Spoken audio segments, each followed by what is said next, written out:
Hunter x Hunter est vaste tellement qu'on oublie facilement certains détails. Aujourd'hui, je vous propose de voir absolument tout ce qu'on sait sur le père de Gon, Ging Fricks. Plongeons dans les 148 épisodes de l'œuvre sans rien spoiler du manga. Le mystère qu'il incarne, l'énigme qu'il parsème, son flashback enfant, la puissance qu'il cache et son haine exceptionnelle, son autre identité, sa rencontre avec Gon et enfin la plus grosse révélation d'Hunter x Hunter. Tout y passera, même pourquoi il est parti aller acheter du lait. Commençons sans plus tarder. Sur son île natale, Gon rencontre un certain Kaito. Ce dernier souhaite accomplir une dernière épreuve, retrouver Ging Fricks. Ce qu'on apprend à ce moment-là, c'est que Kaito est son élève. Gon n'en revient pas, son père est vivant et un Hunter atypique. Pour son bien, Mito lui aurait caché la vérité. Kaito voit Ging en Gon, un homme sans limite. La découverte des ruines de Luluka, la mise en place de la reproduction des lois de tête,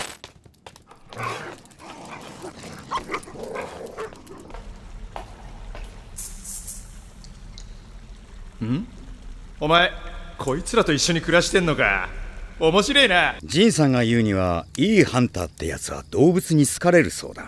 les fouilles dans les mines du Congo et le démantèlement de la bande de Kurt. La liste de ses exploits est longue. Selon Kaito, il n'aurait rien à envier au Triple Hunter, une élite rare dans ce monde qui ne compte qu'une dizaine de membres tout au plus. Pour le devenir, il faut avoir fait des découvertes historiques ou de grandes œuvres pour l'humanité. À son retour, la tante de Gon réalise qu'il sait tout et s'excuse d'avoir menti. Gon n'était qu'un bébé et son père l'avait confié à Mito. Autour d'une discussion, d'une dispute puis des excuses, Gon affiche sans cesse la fierté d'être le fils de Ging et commence à idolâtrer le métier d'Hunter. 3 ans plus tard, Gon parvient à pêcher le maître de l'étang, alors tout comme son père, il pourra s'inscrire à l'examen Hunter. Lorsque la promesse de Mito s'honore, une vieille dame sourit devant un cadre photo. L'homme à l'intérieur est Ging Fricks, son petit-fils, le père de Gon. Le choix de Gon ne l'étonne pas car le sang de Ging coule en lui. Un grand mystère s'impose dans Hunter x Hunter qu'un seul homme porte sur son dos. Il est le père de l'enfant qu'on suit, pourtant aucune trace de lui. Souvent, on entendra le nom de Ging Fricks par le biais d'autres personnages. Le premier étant le capitaine d'un bateau, la présélection de l'examen Hunter. En voyant le talent de Gon, l'enfant de l'île de la baleine lui rappelle Ging, ce qui est confirmé par Gon dans la foulée. Le second personnage est Satotsu, un ruin hunter, soit un chasseur spécialisé dans la découverte, la préservation et l'exploration de ruines anciennes. De plus, il est le surveillant de la première épreuve du 287e examen Hunter. C'est de cette manière qu'il fera la rencontre de Gon. Au cours de l'aventure, la relation entre Gon et Satotsu devient attachante et pure. Alors qu'on est à la fin de l'examen Hunter et qu'il offre la licence Hunter que Gon mérite tant, Satotsu admire le père de Gon, Ging Fricks. En voyant son travail, il avait honte du sien. Cet homme utilisait son propre argent pour accomplir une parfaite restauration et préserver les ruines à son maximum. Dans ce domaine, chaque accomplissement de Ging est un exemple à suivre pour le monde entier. Satotsu rêve de pouvoir un jour le rencontrer et le remercier. Pour conclure, il conseille à Gon de visiter les ruines de Luluka, qu'on connaît déjà grâce à Kaito. Avant de partir, Gon et Satotsu parlent une dernière fois. Gon sort une carte laissée par Kaito plus tôt. Satotsu dévoile qu'elle appartient à un certain Hunter 2 étoiles, le seul ayant réussi le 267e examen Hunter. Vous l'aurez compris, il s'agit de Ging Fricks. La prochaine information qu'on apprend, c'est grâce à une recherche de Kurapika, ou devrais-je dire une non-recherche. Lorsque Kurapika et Léolio commandent leur billet pour récupérer Killua, Gon demande de consulter la page Hunter pour en apprendre plus sur son père. Mais absolument rien en dehors du message suivant, personne bénéficiant du secret absolu. Selon Kurapika, une personne sur cette liste, c'est une personne qui doit avoir le pouvoir d'un chef d'état et une fortune colossale. Avant de poursuivre chronologiquement sur Ging Fricks, j'aimerais que vous réalisez une chose. La prochaine partie dépasse le chapitre 60. En 64 chapitres, en 37 épisodes, le père de Gon reste un grand mystère. Tout comme son fils, on sait quelques informations, mais nous ne l'avons jamais aperçu en dehors d'une simple photo. En sortant de la tour céleste, Gon et Killua rejoignent la famille Fricks. En retournant à l'endroit où Gon et Kaito ont parlé pour la première fois de Ging, Killua demande ce qu'il compte faire. C'est clair et net,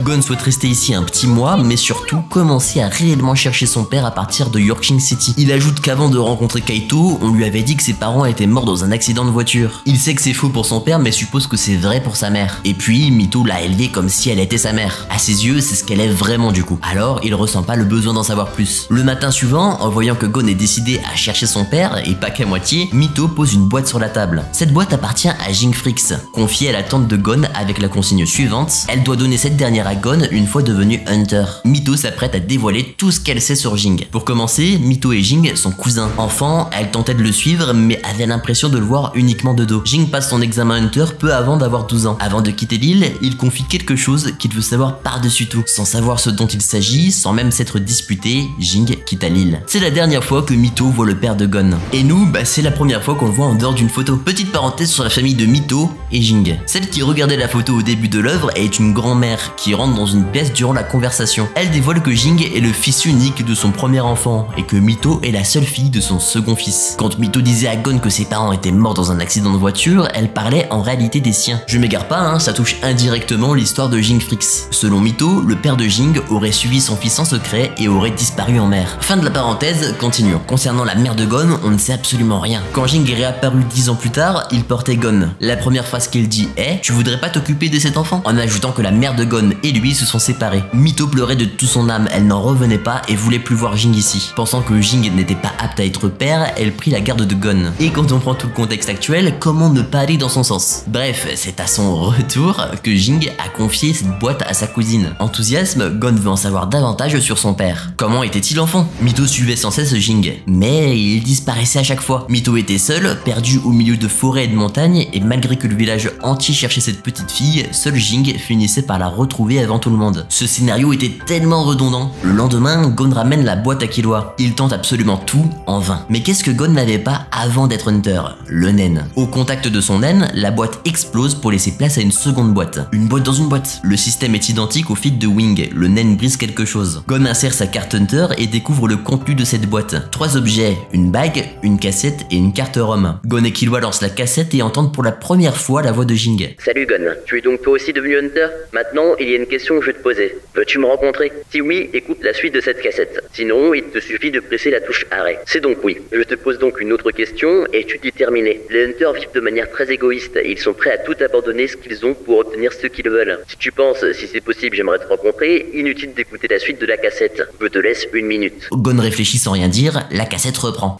Tu as donc à ce point envie de me rencontrer? Moi, je n'ai pas envie de te rencontrer. Pour parler franchement, je ne sais pas comment nous pourrions nous rencontrer. Ensuite, pour servir mon seul intérêt, j'ai renoncé à tout ce qui faisait de moi un père. Je suis pas quelqu'un de bien. Entre le moment où j'enregistre ce message et celui où tu l'écouteras, dans le meilleur des cas, plus de 10 ans se seront écoulés. Pourtant, sache que je n'aurais pas changé pour autant. Je suis et resterai ce que je suis. À cet instant, on voit pour la première fois Jing Frix dans le présent. Il est sur un monstre qui est sur un monstre. Entre la boîte et ça, décidément, il aime bien l'effet poupée russe. À l'heure où tu écoutes ce message, je suis certainement quelque part en train de faire des choses sans intérêt. Si malgré tout tu peux me rencontrer, alors prouve-moi. Si je sens ta présence proche de moi, je mettrai des voiles. Mais je te le répète, je n'ai pas envie de te rencontrer. Tu es un Hunter, non? Essaye de m'attraper. Un grand silence pèse sur l'enregistrement qui reprend. Ah, j'avais oublié de te dire une chose. Ça concerne ta mère. Si tu veux en savoir plus, écoute la suite. Sinon... Gon arrête la cassette puis dit « Ma mère, c'est Mito ».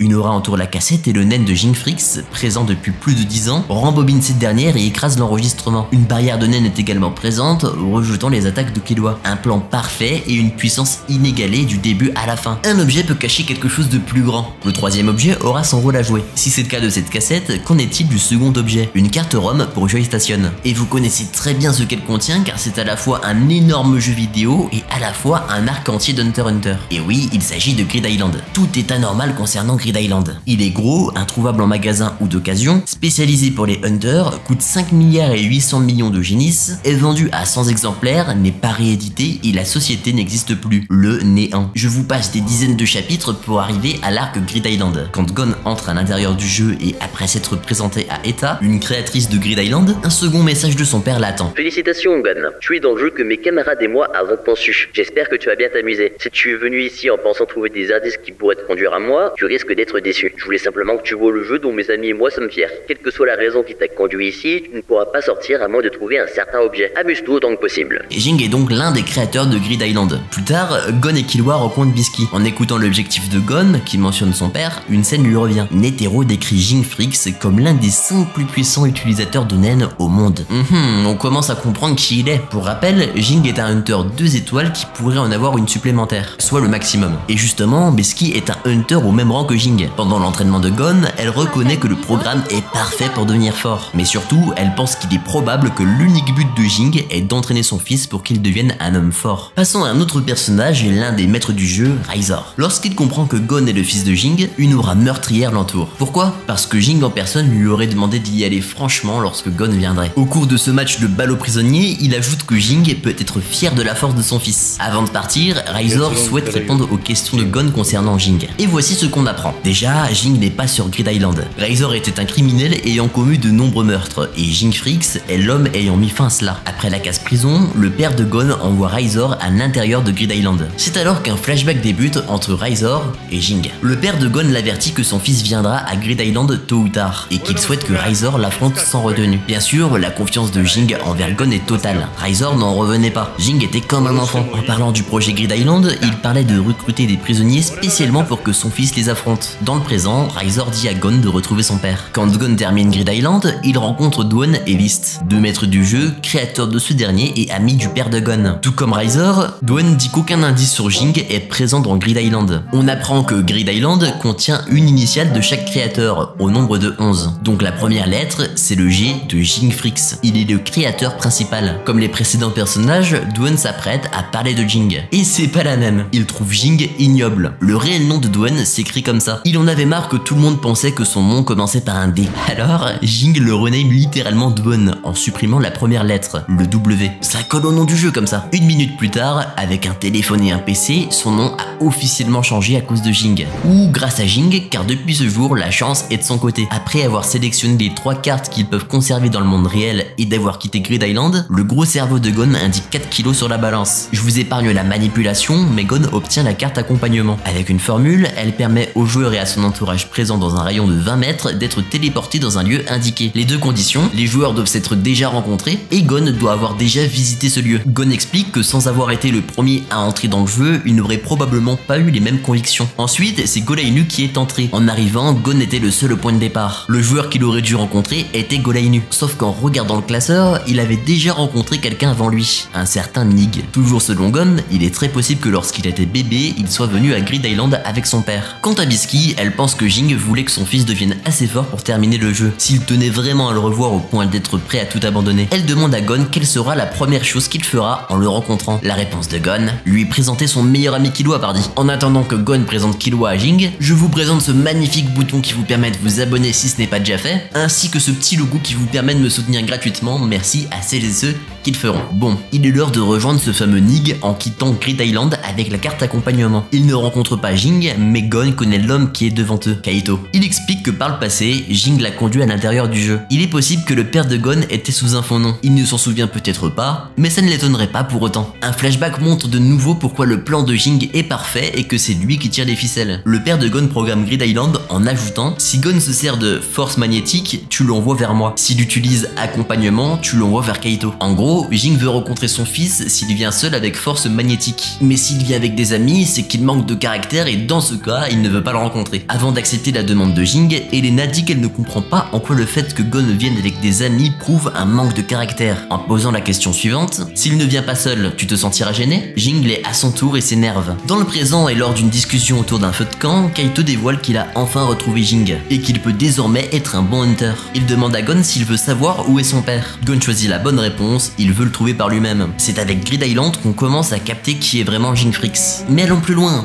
vraiment plus loin. Faisons un grand bond dans l'histoire même. On était au chapitre 185, nous sommes désormais au chapitre 318. Après la mort d'un grand homme, un message qui s'adresse aux Hunters est diffusé. Netero dit quitter son poste de président et qu'une élection est ouverte pour le remplacer. La date, le moyen d'inscription et les autres détails seront gérés par les Zodiacs. Les Zodiacs, c'est 12 personnes reconnues par le président pour leur force, qui en cas de situation d'urgence se verraient confier le droit de gérer l'association. Ils avaient donc un lien super soudé avec Netero. Suite au message de ce dernier, les 12 Zodiacs arrivent devant le siège de l'association Hunter. Quand on sait que Jing Fricks est décrit par le président comme l'un des 5 plus puissants utilisateurs de naines, doutez-vous qu'il fait partie de cette élite. Tous sont donc un animal du zodiaque chinois, sauf un qui, le sanglier, Jing Fricks. Seiyu dit que même Jing est là alors qu'habituellement il fuit ses responsabilités, ce que le père de Gon prend mal. Lorsque Pariston Hill, le rat et l'actuel vice-président affichent son souhait de devenir président, chaque zodiaque est en colère. Quant à Jing, il s'en tape, il observe. Pendant que tout le monde s'embrouille et que personne ne veut voter pour Pariston, Jing lâche dans le plus grand des calmes vouloir se présenter et suivre la volonté de Netero. Mais tout comme avec le rat, personne ne veut voter pour le sanglier. Pendant ce temps, après avoir fait un sacrifice exceptionnel et nous avoir offert une scène mythique de Hunter x Hunter, Gon est à l'hôpital, entre la vie et la mort. Pariston parle de cette situation à son père et propose d'aller lui rendre visite. Le rat hésite à faire le déplacement pour rien au cas où Gon meurt. Ce à quoi Jing répond qu'il peut y aller car son fils ne mourra pas. Après une seconde dispute, discutent, chacun propose une idée, Binz pioche un papier et l'idée choisie est celle de Ging Fricks. Règle numéro 1, chaque hunter devra à la fois se présenter et voter. Règle numéro 2, si le candidat avec le plus de votes n'a pas obtenu la majorité des votes lors de la première élection, refaire un vote avec les 16 premiers candidats. Si ça ne marche pas, réduire de moitié le nombre de candidats. Règle numéro 3, si le taux de participation est inférieur à 95%, refaire l'élection. Règle numéro 4, tous les électeurs doivent marquer leur nom sur leur vote. Chaque vote sans nom sera considéré comme nul. Règle numéro 5, le chef pendant la durée de l'élection sera Ging Fricks. Tous les Zodiacs sont révoltés. L'un est dégoûté de ne pas y avoir pensé, un autre admire son intelligence. Ging ne dit rien, mais voit bien qu'il ne pense qu'au divertissement. Et quand Pariston dit être en désaccord avec la 5e règle, soit que Ging est le chef pendant la durée de l'élection, le père de Gon accepte son discuter. Un flashback débute et explique pourquoi Ging Fricks est un génie. Encore une fois putain. 2 jours plus tôt, Ging vient voir Binz. Il demande de laisser ce stylo, ce bloc-notes, ainsi que ce téléphone lors du meeting. Il s'assure également que cette poubelle ne bouge pas d'un pouce. À l'avance, il commence à écrire ses propres règles. Il sait que les Zodiacs voudront faire un tirage au sort. Il sait que ça prendra une éternité. Il connaît très bien Pariston. S'il y a une chance sur 12 pour qu'il ait un avantage, il acceptera. C'est ainsi que le père de Gon fait un pacte avec Binz. S'il accepte les règles de Ging, qu'il plie le papier en 3 et patiente jusqu'au jour J. Dans le cas contraire ou s'ils prennent une autre décision, qu'il brûle le papier. Il précise qu'il ne veut pas du poste ennuyeux qu'Aven hétéro, mais qu'il souhaite accomplir son héritage. La règle numéro 5, c'est du bluff. Il prédit qu'en mettant le chef pendant la durée de l'élection sera Ging Fricks, à la fin, ils feront tout pour l'arrêter. Mais en retirant cette clause, ils accepteront plus facilement les 4 premières règles. Tout était calculé. Et même s'ils acceptaient la dernière règle, ils n'avaient qu'à démissionner à son tour. Quand Binz lui demande pourquoi faire ça si les résultats ne l'intéressent pas, Ging Fricks répond: si ma cible bouge exactement comme je le souhaite, alors c'est une vraie chasse. Je veux juste profiter de mon sentier, c'est tout. Vous comprenez pourquoi le sanglier du coup. Au moment de l'élection du 13e président de l'association Hunter, les 661 Hunters peuvent postuler et voter. Hisoka souhaite parler à Ging, en vain. Les résultats montrent une victoire écrasante de Pariston. Ging, lui, est seulement 15e. Sauf que le taux de vote est de 87,7%. Alors une réélection aura lieu. Ging veut voir l'envers du décor. Binz refuse et prend cher verbalement par Ging. Une seconde et 3e élection ont lieu, mais toutes deux ont un taux de vote insuffisant. Après 3 échecs, les Zodiacs décident d'organiser une conférence devant tous les Hunters. Après que le vice-président ait fait son show, l'heure des questions-réponses est là. Léolio est sélectionné et souhaite poser une question à Ging Fricks. Il affronte ce regard et lui demande pourquoi il n'est pas venu voir Gon malgré son état. Ging demande qui il est, ce à quoi Léolio répond être un ami de Gon. D'un air nonchalant, il assume avoir une dette envers Léolio et compte sur lui pour la suite. Insatisfait, Léolio crie sur Ging, demande qu'il réponde à la question, qu'il parte voir son fils même. Ging dit savoir que Gon avait plusieurs amis comme Léolio et que ça suffisait. Léolio ose davantage la voix et souligne qu'un appel pourrait aider Gon à se sentir mieux. Ging continue son arrogance en disant que Gon n'a jamais dit « je veux qu'il vienne » en parlant de son père. Mais Gon n'était pas en condition de parler. Léolio pète un câble, insulte Ging et lui colle un uppercut bien placé. Une attaque nommée Remote Punch. Il termine sur un doigt d'honneur bien mérité, disons-le. Les résultats de la 4e élection du 13e président tombent. En premier, on retrouve sans surprise Pariston. Avec ce qu'il s'est passé, Ging perd une place comparé au premier round. Léolio fait une remontada exceptionnelle et est 3e du classement. Le prochain vote mettra en compétition les 16 premiers Hunters. Ensuite, Ging est 13e, Léolio 4e et Pariston 1er. Lors d'une interview de Ging,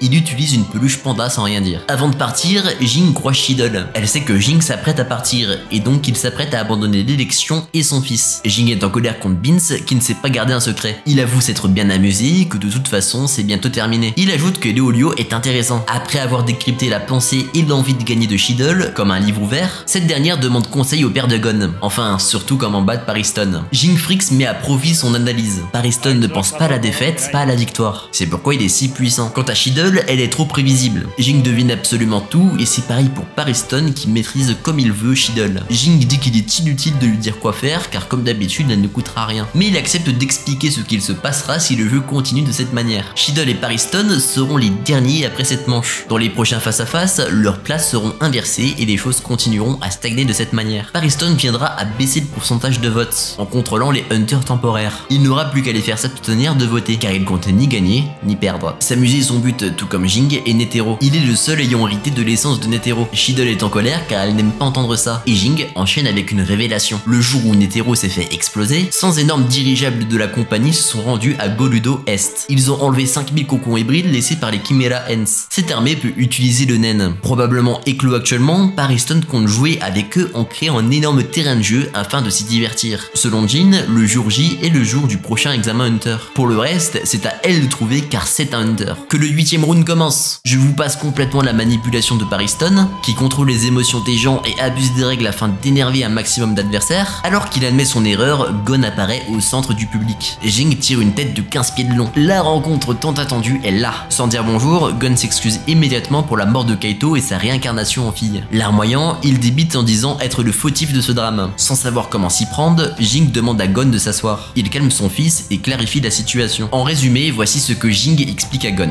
Gon est dans le faux. Kaito est venu avec Gon parce qu'il croyait en son potentiel. Et quand il a demandé à Gon de courir, c'est parce qu'il avait le sentiment de l'avoir surestimé. Dès le départ, il aurait dû faire le bon choix et l'estimer correctement. Son manque de discernement a eu raison de lui. Voilà, ça c'est pour Kaito. Jing dit clairement à son fils qu'il a été faible et lui demande de ressentir cette douleur afin de plus refaire la même erreur. Il doit s'excuser à Kaito, pas à lui. Il poursuit en donnant la règle d'or lorsqu'on demande pardon à un pote. Promets à cette personne que tu feras tout ce qui doit être fait et sois certain de pouvoir tenir cette promesse. Lors de cet échange particulier, tous deux montrent qu'ils n'ont pas l'habitude de parler. D'un air enjoué, Jing dit à Gon d'y aller. Son fils part, mais demande s'ils pourront parler un peu plus après. Jing rétorque que son emploi du temps est très chargé, et d'un coup, le public s'indigne et insulte Jing Frix. À la fois gêné et énervé, Jing dit à tout le monde de la fermer, terminant par dire qu'il attendra Gon. Le public gueule à nouveau et ordonne à Jing de suivre immédiatement son fils. Jing veut combattre tout le monde seul contre tous. Quand Gon part et crie qu'il sera bientôt de retour, Jing répond un simple ouais. Pendant qu'il tape je ne sais combien de gars, tous des hunters, je tiens quand même à le souligner, il interpelle Gon pour lui dire qu'il est celui ayant appris à Kaito à se servir du nen. Pareillement pour sa compétence, son Crazy Slot, qui intervient en cas de nécessité absolue. Donc, s'il est en vie, c'est sûrement grâce à cette capacité. Il conclut en disant que Kaito n'est pas du genre à faire un sacrifice inutile, et que Gon doit profiter de cette occasion pour s'excuser. Pour reparler rapidement de l'élection, non pas que je vais en parler davantage, mais comme elle parlait beaucoup de Jing Frix, je tiens à vous rappeler la conclusion. Pariston est le grand gagnant mais démissionne immédiatement, donnant son rôle de président à Shiddle. Même Jing ne s'y attendait pas. On vient de parcourir absolument tout ce qui concerne Jing Frix, mais il reste la dernière apparition de ce personnage. Enfin, dans l'animé. Gon apprend que son père n'est plus là malgré les efforts de Beans. Une seule pancarte, je t'attendrai au sommet de l'arbre monde. Il s'agit du plus grand arbre au monde. Il mesure 1784 mètres. Pour grimper, il faut signer un contrat puis payer. Seulement 30 personnes par an parviennent à réussir cet exploit. Mais c'est pas un problème pour Gon. J'ai pas envie de vous parler de cette scène, rouvrir cette plaie n'est pas mon objectif, puis c'est une vidéo sur Jing Frix.